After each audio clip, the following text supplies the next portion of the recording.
UFC President Dana White just announced that Zhang Weili, the UFC strawweight champion of the world, will fight not Yan Xiaonan, but Amanda Lemos in the co-main event of UFC 292 in Boston on August 19th.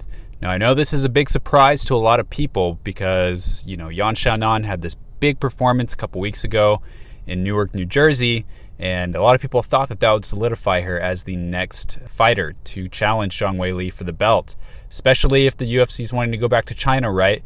Well, it was in the plans of the UFC for a long time to have Amanda Lemos fight Zhang Weili for the belt. That's been in the works for a long time. So it's not necessarily a surprise that Lemos is getting that title shot. But the thing is that the UFC's plans at the moment are to go back to China in December of this year. They can't go back any earlier than that. So it makes a lot of sense for the Yan Xiaonan fight to go down in December of this year if Zhang Weili can defend the belt against Amanda Lemos. So that opportunity is not totally lost on the UFC. Yan Xiaonan could very well just wait around until December to fight Zhang Weili. Of course, that would be a massive fight, a China versus China fight in China. Most likely it would take place in Shanghai. Could take place in Beijing, but everything that I've been hearing is that will go down in December, that the UFC will go back at that time. So still a little bit of a strange announcement. There's not a lot of momentum behind this Amanda Lemos fight.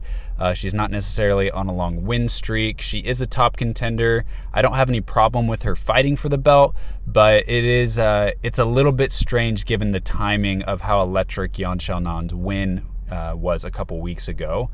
But if everything works out, they could still set up the big fight at the end of the year.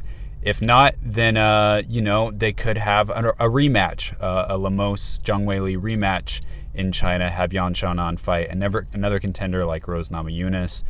There's definitely options out there, but I don't think that the UFC lost a shot. I don't think they necessarily made a misstep. I think that this fight was in the works for a long time, and it's just being announced now. Just the timing of it feels a little bit weird. But what do you think of the fight? Are you still thinking that Yan Xiaonan should have gotten the title shot, even if it wasn't in China? You're perfectly in your right mind to think that way. I don't necessarily agree, but give me your thoughts.